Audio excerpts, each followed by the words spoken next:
नमस्कार दोस्तों, आपका स्वागत है अपने YouTube चैनल के सत्यम क्लासेस में।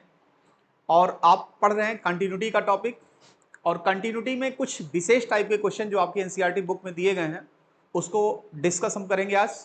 तो देखिए, कल हमने कुछ क्वेश्चन आपको दिए थे। ये देखिए, दर्शाइए कि फलन f(x) बराबर cos x स्क्वायर द्वारा परिभाषित फलन सतत फलन होगा। देखिए, इस टाइप के क्वेश्चन और तमाम ऐसे क्वेश्चन मिलेंगे। जैसे आपको मिल गया f(x) is equal to sine of mod x। ठीक है, कल बताया भी गया था आपको। ऐसे ही कोई क्वेश्चन मिल गया f(x) is equal to mod of sine x। देखिए, ये अलग है। और तमाम तरह के क्वेश्चन ऐसे f(x) is equal to log of x square, f(x) is equal to cos of x cube, और इस पर मान लगा दिया। तो ऐसे फलन सतत फलन होते हैं।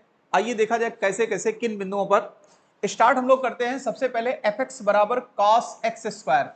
जैसे आपको दे दिया गया f(x) is equal to cos of x square. मान लो यही सवाल है।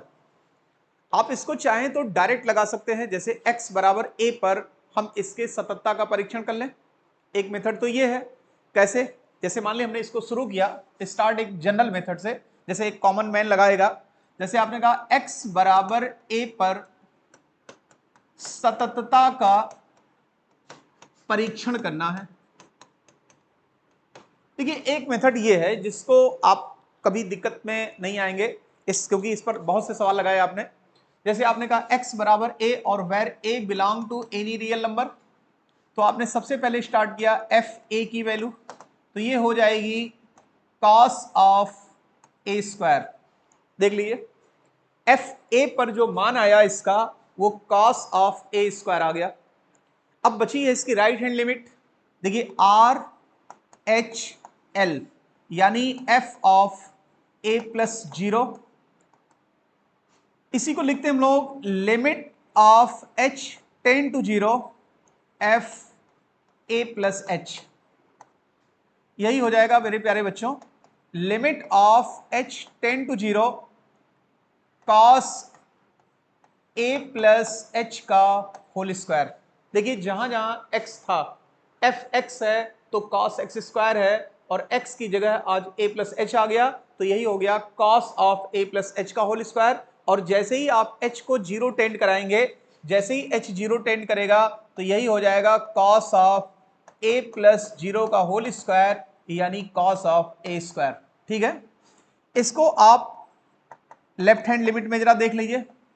f of a minus 0 is equal to limit of h tend to 0 f a minus h। और यही हो जाएगा हमारा question, limit of h tend to 0 cos of a minus h का होल स्क्वायर। और जैसे ही यहां h फिर 0 करेंगे, तो ये हो जाएगा cos a माइनस 0 का होल स्क्वायर।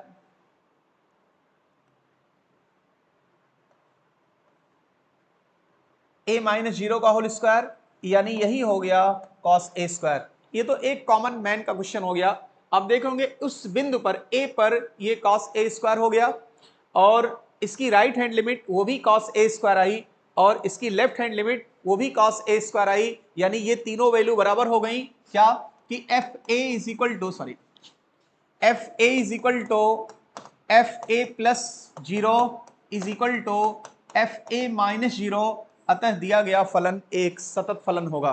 ठीक है, आप ऐसे भी लगा सकते हैं ऐसे क्वेश्चन को। अगर आपने पूरी, आप देख रहे होंगे जब से क्लास शुरू हुई कंटिन्यूटी की, हमने सारे क्वेश्चन को इसी पर ही लगाया है। क्या लगाया? उस बिंदु पर, जिस बिंदु पर लगाना है, जब मान ली जिस बिंदु पर सततता का परीक्षण करना होता है, उस बिंदु पर तो आप निकालते हैं, साथ में उसकी राइट हैंड लिमिट और उसकी लेफ्ट हैंड लिमिट। कहने का मतलब उसकी लिमिट एग्जिस्ट करवाते हैं, और साथ में उस बिंदु पर भी अगर वही मान आ जाता है तो दिया गया फलन सतत फलन होगा, अदरवाइज दिया गया फलन असतत फलन होगा। चूंकि ये तीनों मान बराबर हैं, अतः दिया गया जो फलन होगा वो एक सतत फलन होगा। आइए हम लोग इसको दूसरे रास्ते से करते हैं, थोड़ा सा इसको एडवांस तरीके से करते हैं, क्योंकि हम लोग अब बहुत से क्वेश्चन पढ़ चुके हैं। आपको यह भी बताया जा चुका है कि जितने भी पॉलिनोमियल्स होते हैं वो सारे के सारे सतत होते हैं। ट्रिग्नोमेट्रिकल फंक्शन को बताया गया था अपने डोमेन में वो सतत फलन होता है, तो क्यों ना हम इसको कंपोजिशन फंक्शन के रूप में ले लिया जाए। जैसे मान लिया आपको दे दिया गया fx is equal to cos of x square, इसका सेकंड मेथड देखिए, सेकंड मेथड, उसमें आपको दुनिया भर का तामझाम नहीं करना, आपको खाली थोड़ा सा लैंग्वेज का सहारा लेना है। आपने इसको तोड़ना शुरू किया कि इसको आपने कहा fx जो है हमारे दो फंक्शन के रूप में होगा, एक होगा gx is equal to cos x and hx is equal to x square. हम देखिए ऐसे इस फलन को हमने fx को दो फल अलग अलग फलनों के रूप में तोड़ दिया। यानी कैसे तोड़ा, यानी fx इज इक्वल टू हमारा है GOHX, जरा ध्यान दीजिएगा, ये एडवांस तरीका है इसका, GOHX। GOHX का मतलब हुआ, देखिए यहां पे GO ऑपरेशन आपने यहां पे HX लिख दिया, तो यही हो जाएगा G ऑफ HX की वैल्यू है एक्स स्क्वायर और GX की वैल्यू है cos x, और x की जगह आप एक्स स्क्वायर लिखेंगे तो यही क्वेश्चन आपका हो जाएगा cos x स्क्वायर। कहने का मतलब fx जो है ये दो अलग अलग फंक्शन के रूप में संयोजित है। fx को हमने दो अलग अलग फंक्शन के रूप में तोड़ दिया। अब देखिए यहां पे आप जब इसको ऐसे नोट कर लेते हैं fx को gx और hx के फॉर्म में, अब आप अलग अलग बात करते हैं। hx is equal to x square, क्या लिखेंगे अपने नोट्स में, hx is equal to x square, चूंकि यह एक बहुपद है अतः यह एक सतत फलन होगा। अभी आप सिर्फ hx की बात करेंगे, एक्स स्क्वायर की, चूंकि ये एक बहुपद है अतः यह एक सतत फलन होगा। फिर दोबारा जब हम बात करेंगे gx की, gx is equal to cos x, आपने देखा होगा कि ये जो gx cos x के बराबर है, cos x भी सभी वास्तविक मानों पर एक सतत फलन होता है। देखिए ये भी सतत हुआ क्योंकि ये बहुपदी था, और ये भी सतत है क्योंकि ये ट्रिग्नोमेट्रिकल फंक्शन में cos x है, तो ये भी सतत है, ये भी सतत है, अतः इनका जो संयोजन होगा, इनका जो संयोजन होगा क्या, ये जो GOHX ये क्या होगा, ये भी एक सतत फलन कहलाएगा। आप देख रहे होंगे, दोबारा फिर सुन लीजिए आप हमारी बात, HX भी सतत है, GX भी सतत है, यानी दोनों फलन अलग अलग सतत हैं, अतः इनका जो कंपोजिशन होगा, इनका जो संयोजन होगा वो एक सतत फलन कहलाएगा। ठीक है, आइए हम इसी पे एक क्वेश्चन आपको देते हैं। वो हमारा अगला जो क्वेश्चन होगा वो क्या होगा, ये है fx इज इक्वल टू, इसको आपको दूसरे ही मेथड से लगाना है। जरा आइए देखें हम लोग डिस्कस कर पा रहे हैं कि नहीं इसको, फिर दोबारा हम जितनी बातें बोल रहे हैं उसको आप अपने नोट्स में उतार लीजिए, जो बातें हम कह रहे हैं। देखिए यहां पे आपने कहा fx is equal to sine mod x है, इस फंक्शन को हमने ऐसे लिख दिया GOHX के रूप में। ये देखिए फंक्शन है where hx is equal to क्या है आपका, hx is equal to mod x है, और यहां पे आप चाहें तो इसको लिख सकते हैं gx इज इक्वल टू, यहां पे आप लिखेंगे साइन x। देखिए gx साइन x के बराबर है, पहला वाला फंक्शन g साइन के बराबर है, और जो दूसरा वाला फंक्शन है hx वो मॉड x के बराबर है। तभी ना आप यहां पे GOHX, तो इसको आप नोट करते हैं तो g ऑपरेशन HX ऐसे, यहां पे लिखा जाएगा g ऑफ HX की वैल्यू हो गई मॉड x, ठीक है, मॉड x, और यही हो गया g ऑफ मॉड x की वैल्यू, तो gx साइन x है, यानी यही हो जाएगा sine mod x, sine mod x, sine mod x। ठीक है, तो आप देख रहे होंगे सवाल तो आपका वही है, fx इज इक्वल टू, यही हो गया आपका fx। तो आपने कहा सर ये जो हमारा fx है, ये वाला fx को हमने दो अलग अलग फंक्शन में संयोजित कर दिया, यानी GOHX, और hx की वैल्यू मॉड x है। देखिए यहां पे जो आपने लिखा hx की वैल्यू मॉड x है, और ये मॉड x सभी बिंदुओं पर सतत होता है, यानी hx जो है वो सभी बिंदुओं पर सतत होगा। और यहां पे आपने जो gx लिखा था, gx is equal to sine x, तो gx भी sin x के बराबर है, और sin भी क्या होता है, सभी बिंदुओं पर सतत है, यानी hx सभी बिंदुओं पर सतत है और gx भी सभी बिंदुओं पर सतत होगा, यानी इन दोनों को अगर कंबाइन कर दिया जाए तो वो भी एक सतत फलन होगा, क्योंकि दोनों अलग अलग सतत फलन थे। ये दोनों अलग अलग क्या थे, कंटिन्यूअस थे, इसलिए इनका जो कॉम्बिनेशन होगा यानी इनका जो संयोजन होगा ये क्या होगा, एक सतत फलन होगा। ठीक है, अब आते हैं हम लोग एक नेक्स्ट क्वेश्चन पर, इसी तरह का है। यानी अगर दे दिया जाए आपको fx is equal to mod x plus mod of x minus 1। देखिए एक क्वेश्चन ये है, आपकी एनसीईआरटी बुक का ही ये क्वेश्चन है, तो ये दिखाना कि आपको ये सतत फलन होगा। तो कैसे पता करेंगे ये सतत फलन है, आप यहां पे fx इज इक्वल टू अलग अलग फलनों को ले लीजिए, fx is equal to gx plus hx, where gx is equal to आपने अलग से लिया mod x and hx is equal to ये कितना हो गया, मॉड ऑफ x माइनस 1। अब आप अलग अलग फलनों की बात करिए। देखिए ये सब बातें तब की जाती हैं जब आप कंटिन्यूटी के लास्ट पॉइंट पर हो, अंतिम सीमा पर हो, मतलब पूरी कंटिन्यूटी आपके समझ में आ गई हो और अब आप अपने को बहुत एडवांस बनाना चाहते हैं और आपको सारी चीजें पता हो गई हैं कि जितने भी पॉलिनोमियल हैं या मॉड फंक्शन है ये सब के सब सतत होते हैं। ट्रिग्नोमेट्रिकल फंक्शन में sin x cos x ये तो सतत होंगे, रही बात cot x tan x cosec x, ये कुछ बिंदुओं को छोड़कर बाकी सभी बिंदुओं पर सतत होते हैं। तो आपने यहां देखा होगा कि hx is equal to mod x minus 1 है और gx is equal to mod x है, तो hx जो है hx is equal to mod x minus 1 है, ये भी सभी बिंदुओं पर सतत होगा, यानी hx एक सतत फलन होगा। यानी ये वाला जो फंक्शन है यह एक सतत फलन, यह एक सतत फलन होगा। और यहां पे आपने ये देखा था gx is equal to mod x, ये भी एक तरह से देखा जाए मॉड x से मॉड फंक्शन है और पॉलिनोमियल है x में, ये भी एक सतत फलन होगा, ये भी एक जो है सतत फलन है। आपने देखा hx भी सतत है और gx भी सतत है, यानी इन दोनों का जो कॉम्बिनेशन होगा वो क्या होगा, वह एक सतत फलन कहलाएगा। यानी ये जो आपने लिखा fx is equal to gx plus hx, आप इसको अपने नोट्स में लिखेंगे कैसे कि सर hx भी सतत है और gx भी सतत है, इनका कॉम्बिनेशन, यानी आपने इस पूरे फंक्शन को दो फंक्शन के योग के रूप में लिखा। इसके पहले दो फंक्शन के गुणनफल के रूप में था, यहां दो फंक्शन के योग के रूप में है। चूंकि अलग अलग फंक्शन, ये भी सतत होगा ये भी सतत होगा, अतः इनका जो योगफल है fx gx और hx के बराबर है, तो ये fx एक क्या कहलाएगा, कॉन्टिन्यूअस फंक्शन कहलाएगा। ओके, अब आते हैं हम लोग नेक्स्ट क्वेश्चन पर। एक क्वेश्चन हम आपको दे रहे हैं होमवर्क के रूप में कि अगर दे दिया जाए आपको fx is equal to sine x cube, क्या ये नहीं लगा पाएंगे आप, fx is equal to sine x cube, क्या ये सतत है कि नहीं है, इसको आप अपने नोट्स बुक में लगा के दिखाइए हमको कि क्या ये सतत फलन है कि नहीं है। ठीक है, चलिए अब हम लोग आगे बढ़ते हैं एक अलग क्वेश्चन पर। इसको आप हमें अपने कमेंट बॉक्स में इसका जवाब दीजिएगा। वैसे ये सतत फलन है, लेकिन हम चाहते हैं इसको कंपोजिशन फंक्शन के रूप में आप इसको लगाएंगे कि ये सतत है कि नहीं है। ठीक है, अगला क्वेश्चन है fx इज इक्वल टू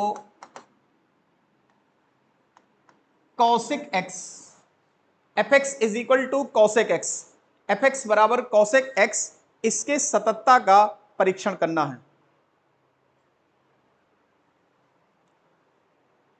ठीक है, fx बराबर कॉसेक x, इसके सततता का परीक्षण करना है। तो देखो बच्चों, आप इसे बहुत आसानी से कर सकते हैं, लेकिन आप ये जानते हैं कि जो साइन और कॉस की वैल्यू होती है ये -1 से लेकर के +1 के बीच में ऑसिलेट करती है, यानी -1 से लेकर के +1 तक के बीच में सारी वैल्यू, और ये दोनों वैल्यू भी हो सकती हैं। लेकिन इसके अलावे जैसे tan x, cot x, sec x है, sec x और cosec x, इनमें आप जानते हैं कि अनंत भी आना शुरू हो जाता है। तो जिन ट्रिग्नोमेट्रिकल फंक्शन में अनंत आना शुरू हो जाए, तो यानी उस बिंदु को अगर छोड़ दिया जाए तो बाकी ये सभी बिंदुओं पर सतत होंगे। आप लिखेंगे sir x is equal to n pi, छोड़ दिया जाए where n belong to z, इसको छोड़ करके ध्यान दीजिएगा x is equal to n pi where n belong to z, इसको छोड़ करके ये बाकी सभी बिंदुओं पर एक क्या होगा, सतत फलन होगा।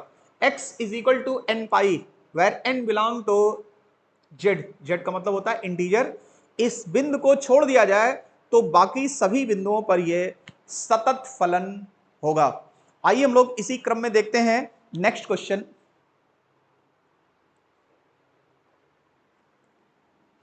ये एक क्वेश्चन था। दूसरा क्वेश्चन है fx is equal to cot x. देखिए इन प्रश्नों का छोटा ही छोटा जवाब बच्चों, अगर आप इनको 0 पे चेक कर लीजिए, पाई बाई 3 पे चेक कर लीजिए, पाई बाई 6 पर चेक कर लीजिए, तो ये सतत होंगे। लेकिन इनका एक विशेष मान होगा, जैसे आपके सामने है fx बराबर कॉट एक्स है। अब आपको यहां भी देखना होगा कि कॉट एक्स किन बिंदुओं को छोड़ करके, किन बिंदुओं को छोड़ दिया जाए तो ये सतत होगा। तो जरा सोचिए, कॉट थीटा में कॉट थीटा, यानी अगर यहां भी x is equal to n pi ले लिया जाए where n belong to z, जो हम बातें सारी बता रहे हैं उसे आप नोट कर लीजिएगा।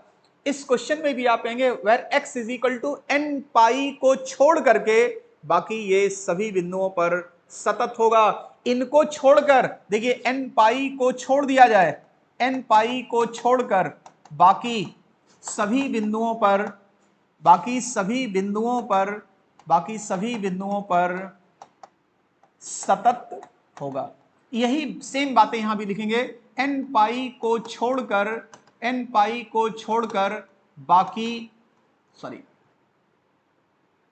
बाकी सभी बिंदुओं पर, सभी बिंदुओं पर क्या होगा, सतत होगा। तो आइए जरा नेक्स्ट क्वेश्चन फिर एक तो और देखते हैं। sec x, fx is equal to sec x। तीसरा है fx is equal to sec x, fx is equal to sec x।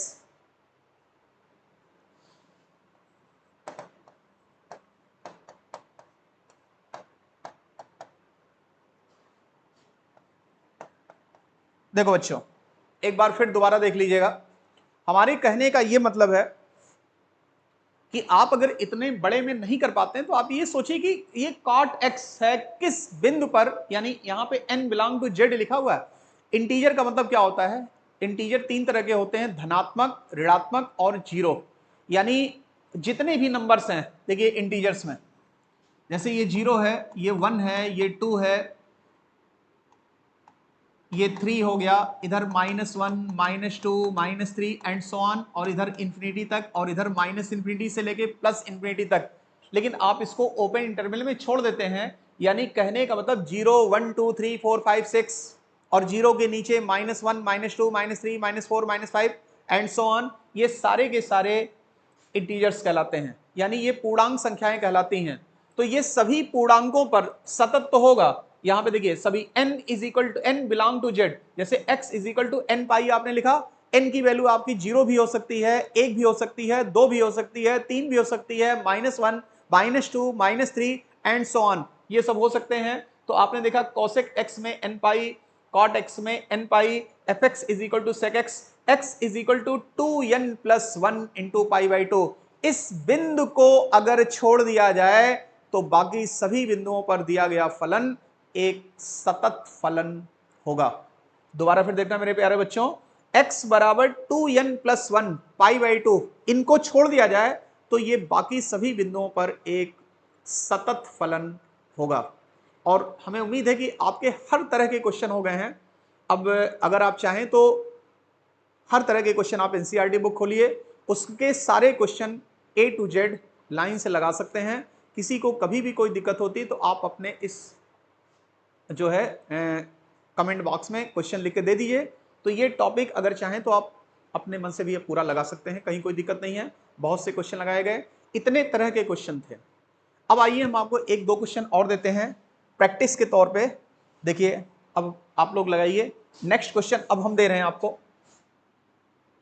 जैसे दे दिया गया F x is equal to X to the power N into sine of 1 upon X when x is not equal to 0 and 0 when x is equal to 0।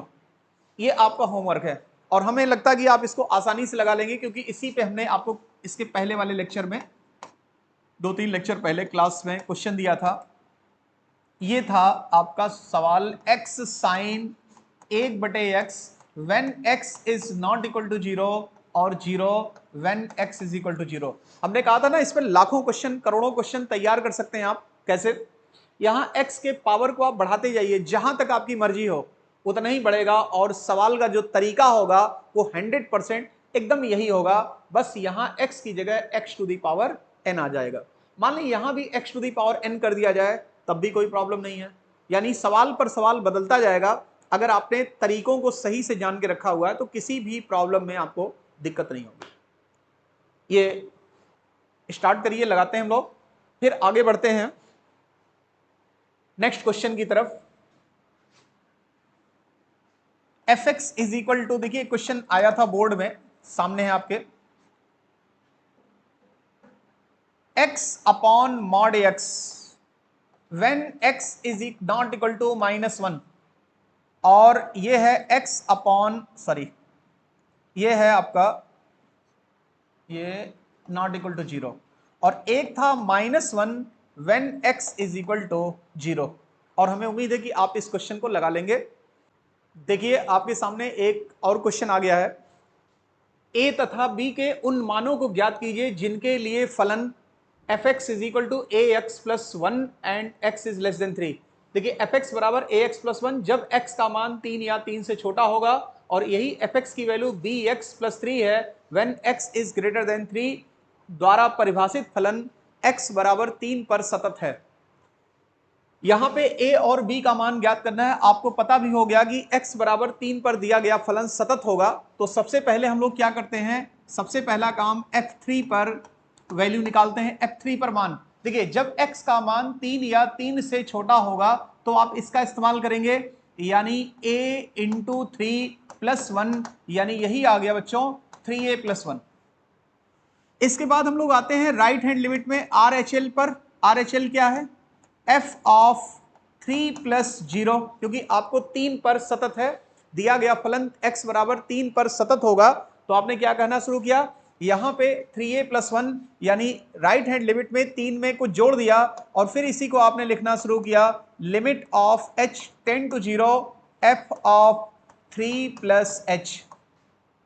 यही हो जाएगा limit of h tend to 0 3 plus h, 3 से ज्यादा आप इसका इस्तेमाल करेंगे, यानी b इंटू ये हो जाएगा 3 plus h plus 3, bx plus 3 है, आपने 3 प्लस h किया, और जैसे ही h को 0 टेंड करेंगे तो यही वैल्यू आपकी आ जाएगी 3b प्लस 3। ठीक है, इसके बाद LHL में आ जाइए आप, लेफ्ट हैंड लिमिट में f ऑफ 3 माइनस 0, यही हो जाएगा आपका limit h tend to 0 f 3 minus h।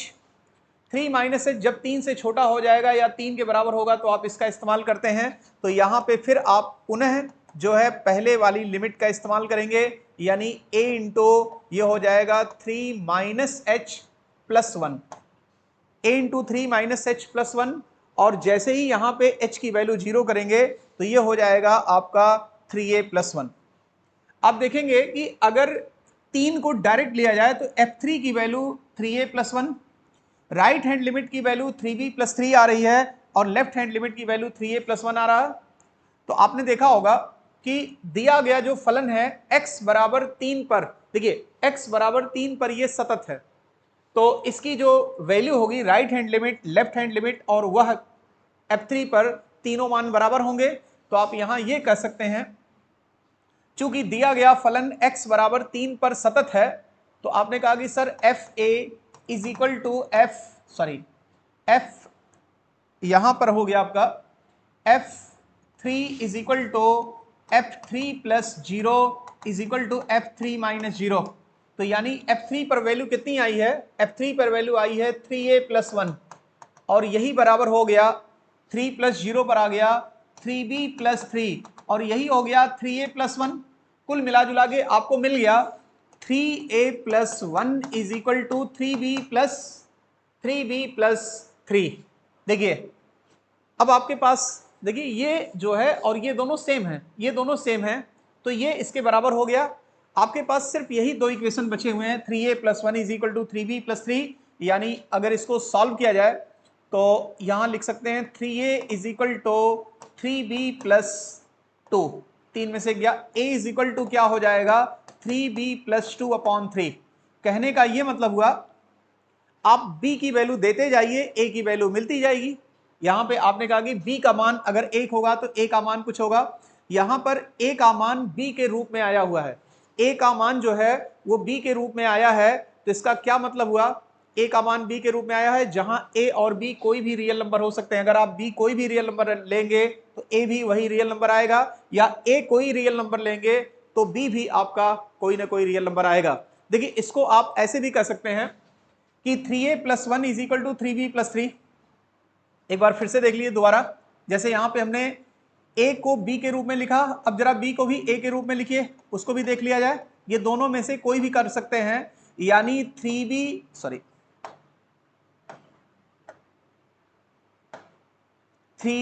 Is equal to 3a और 1 माइनस 2, यानी b is equal to 3a minus 2 upon 3। ठीक है, for all a belong to real number, कोई भी रियल नंबर के लिए अगर a कोई भी रियल नंबर लेंगे तो b भी आपका कोई ना कोई रियल नंबर अवश्य आएगा। तो कभी कभी ऐसे भी सवाल आते हैं, तो आप यहां बिल्कुल मत घबराया करिए कि सर a की वैल्यू अलग से नहीं निकल रही है, b की वैल्यू अलग से नहीं निकल रही है। हमने इसके 2 लेक्चर पहले एक क्वेश्चन था, वहां पे a और b की अलग अलग वैल्यू फाइंड किया था। यहां पर a और b की वैल्यू अलग अलग फाइंड करना संभव नहीं है। हाँ, a की वैल्यू b के फॉर्म में या b की वैल्यू a के फॉर्म में ही निकालना आपका संभव होगा। आते हैं हम लोग एक क्वेश्चन और देखते हैं। अगला क्वेश्चन क्या है, आपको चेक करना है क्या fx बराबर, इसको आप लगाएंगे और हम भी लगाएंगे, fx बराबर ये दिया हुआ सवाल x square minus sine x plus 5, x square minus sine x plus 5 x बराबर पाई पर सतत है। देखिए आपको ये सवाल फिर से एक बार नोट कर लीजिए कि क्या ये जो फलन है एफ एक्स बराबर x square minus sine x plus 5 x बराबर पाई पर सतत है। तो आइए चेक करते हैं। सबसे पहले एफ पाई पर वैल्यू निकालते हैं, एफ पाई पर वैल्यू, तो ये हो जाएगा pi square minus sine pi plus 5। ठीक है, तो अगर इसको हम लोग सॉल्व करें साइन पाई, तो ये वैल्यू कितनी आएगी, साइन पाई की वैल्यू कितनी होती है, साइन 180 का मान कितना होता है, साइन 90 प्लस 90 कॉस 90 0, यानी यही आ जाएगा आपका मान। ये हो जाएगा साइन पाई का मान 0 होता तो ये हो जाएगा पाई स्क्वायर प्लस 5। अगले स्टेप में हम चलेंगे RHL में। ये सवाल बहुत आसान सवाल है, बोर्ड में आया हुआ सवाल था। ये pi plus 0 is equal to limit of h tend to 0 f pi plus h। ठीक है, इसको फिर हम लोग आगे बढ़ाएंगे तो आ जाएगा यही limit of h tend to 0 x pi plus h का whole square minus sine pi plus h and plus 5। और जैसे ही यहां h फिर से 0 किया गया, h 0 किया जाएगा, तो यही हो जाएगा बच्चों pi square minus sine pi plus 5 plus 5। ठीक है, तो यहां से साइन पाई की वैल्यू 0 होती है, तो यानी पाई स्क्वायर प्लस 5 यहां भी आ गया। इसके बाद आपका LHL आता है, left hand limit, f of pi minus 0 is equal to limit of h tend to 0 f of pi minus h।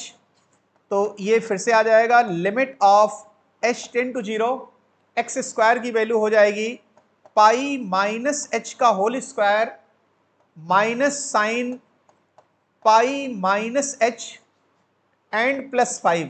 तो यहां फिर से जब रखा जाएगा h 0, तो ये हो जाएगा pi square minus sine pi plus 5, और यही आ जाएगा पाई स्क्वायर प्लस 5। और ये फलन आप देख रहे होंगे x पाई पर भी वही वैल्यू, लेफ्ट हैंड लिमिट में भी वही वैल्यू, राइट हैंड लिमिट में भी वही वैल्यू। तो आपने लिखा f pi is equal to f pi plus 0 is equal to f pi minus 0। अतः दिया गया फलन x बराबर पाई पर सतत फलन होगा। यानी ये जो फलन है x बराबर पाई पर, यह एक सतत फलन होगा। ठीक है, आते हम लोग इसके बाद एक क्वेश्चन और लेते हैं।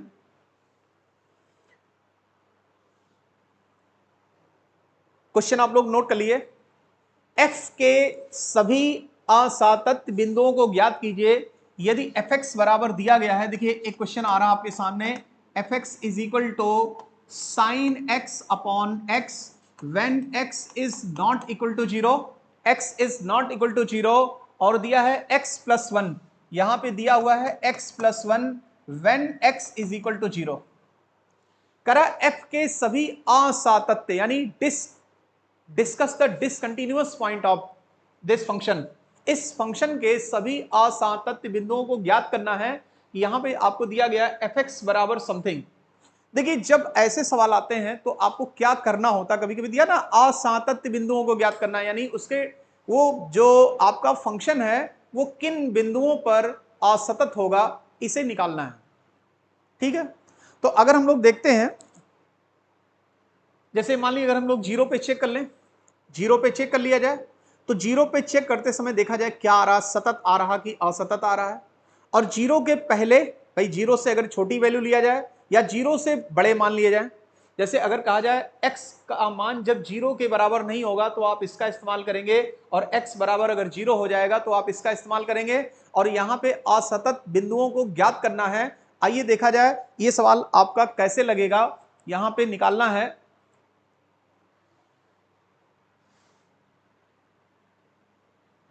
देखिए सतत है कि नहीं है। चलिए यहां पे आपने शुरू किया f0 पर वैल्यू, f0 पर वैल्यू, f0 पर निकालना शुरू किया जाए, तो f0 पर जैसे ही हम लोग निकालेंगे तो क्या आ जाएगा बच्चों, यहां पे लिमिट ऑफ 0 पर तो डायरेक्ट आप इसका इस्तेमाल कर सकते हैं। 0 पर f0 डायरेक्ट पर 0 प्लस 1, यही हो गया 1।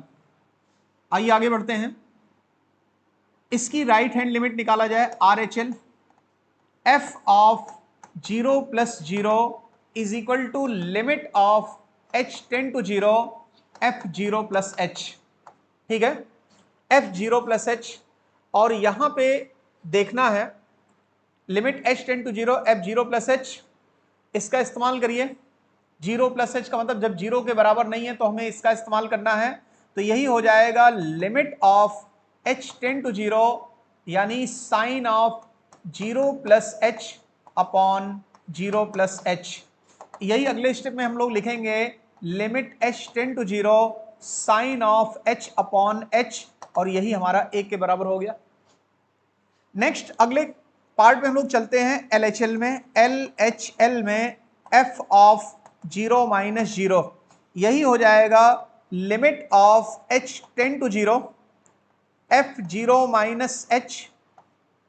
इसी को हम अगले स्टेप में लिखते हैं limit of h tend to 0 sine of 0 minus h upon 0 minus h। देखिए यही आ जाएगा limit of h tend to 0 sine minus theta is equal to minus sine h upon नीचे भी माइनस h आ गया, और आप जानते हैं ये दोनों माइनस माइनस प्लस हो गए, और साइन h अपॉन h की वैल्यू कितने के बराबर होती है, 1 के बराबर। यहां भी साइन h अपॉन h की वैल्यू जैसे 1 के बराबर हुआ, यहां भी ये 1 के बराबर हुआ। आपने देखा होगा यहां पे कि इसकी जो वैल्यू थी f0 पर जो मान आया, f0 पर जो वैल्यू आई वही f0 प्लस 0 पर आ गया, और यही आपका f0 माइनस 0 पर आ गया। यानी x बराबर 0 पर दिया गया फलन, x बराबर 0 पर दिया गया फलन सतत फलन होगा। यहां पे 0 पर अगर हम लोग चेक करें तो 0 पर ये असतत फलन नहीं होगा, x बराबर 0 पर दिया गया जो फलन होगा हमारा, यह एक सतत फलन होगा। अगर हम डायरेक्ट 0 से आगे निकल जाएं, जैसे 0 या जीरो के अलावा कोई भी बिंदु लिया जाए, मान लीजिए अगर जीरो के अलावा कुछ भी लिया जाए तो ये हमें सभी बिंदुओं पर ये सतत हो रहा, अतः इसका कोई असतत बिंदु नहीं होगा।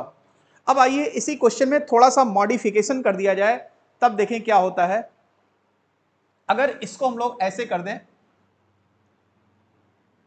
Less than zero, greater than or equal to zero, इसका इस्तेमाल आप करिए। ये क्वेश्चन आपका आ गया सामने।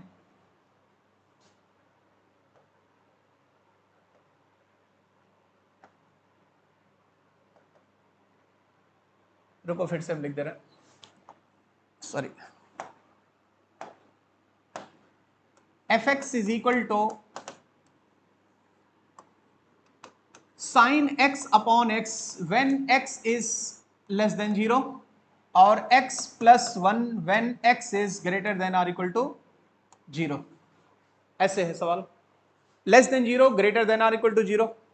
इस पर आपको डिस्कस करना है कि ये इसके असतत बिंदुओं को ज्ञात करना है। जैसे अब यही सवाल था, इसके पहले वाला जो क्वेश्चन था वो तो बड़ा इजी था, लेकिन इस क्वेश्चन में हमें क्या करना होगा कि यहां पे आपको डिस्कशन करना है कि f के सभी असतत यानी डिसकंटिन्यूअस पॉइंट, ये जो फंक्शन है ये किन बिंदुओं पर डिसकंटिन्यूअस होगा, आपको वो पॉइंट निकालना है। तो आइए हम लोग शुरू करते हैं। सबसे पहला काम, f0 पर डायरेक्ट देखें ये सही हो रहा है कि नहीं। f0 पर डायरेक्ट निकालेंगे तो ये हो जाएगा 0 प्लस 1 इज इक्वल टू 1 आ गया। इसके बाद आप राइट हैंड लिमिट में घुसते हैं RHL में, f of 0 plus 0 is equal to limit of h tend to 0 f0 plus h, यही हो जाएगा आपका limit of h tend to 0 0 plus h। देखिए जब 0 से बड़ा होगा तो आप किस लिमिट का इस्तेमाल करेंगे, इस वाली लिमिट का इस्तेमाल करेंगे। तो 0 प्लस h और यहां पे आपके सामने प्लस 1 है, तो जैसे ही h को 0 टेंड करेंगे ये वैल्यू कितनी आ जाएगी, 1 आ जाएगी। इसके बाद आते हैं हम लोग LHL पर, लेफ्ट हैंड लिमिट पर। तो आप देखते होंगे f0 minus 0 is equal to limit of h tend to 0 f0 minus h, यही हो जाएगा limit of h tend to 0। 0 से कम के लिए पहले वाले लिमिट का इस्तेमाल, sine of 0 minus h upon 0 minus h, यही हो जाएगा limit of h tend to 0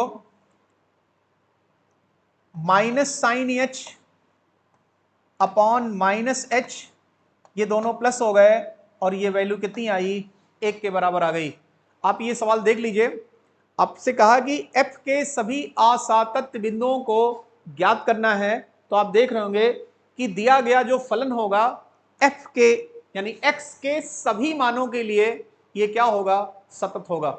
x के सभी मानों के लिए यह एक सतत फलन होगा। तो अब देख रहे होंगे कि कंटिन्यूअस के लगभग सारे क्वेश्चन आपके हो गए हैं, और फिर भी किसी को कोई दिक्कत होती है तो वो हमें कमेंट बॉक्स में लिखेगा, और वीडियो पसंद आया होगा तो लाइक और शेयर करना मत भूलिएगा। इसके बाद की जो हमारी टॉपिक होगी वो है अवकलन और अवकलनीयता, जो क्लास 12th का पार्ट है। जैसे क्लास 11th में अवकलनीयता पे सवाल, अवकलनीय प्रथम सिद्धांत से अवकलन था, तो क्लास 12th में जो पार्ट है अवकलन स्टार्ट करेंगे, और कोई दिया गया फलन अवकलनीय फलन है कि नहीं है उस पर हम लोग कुछ क्वेश्चन कर करके फिर हम लोग आगे बढ़ेंगे। पूरी तरह से हम लोग NCERT का पालन करेंगे, उसी को लेकर के चला जाएगा। Thank you.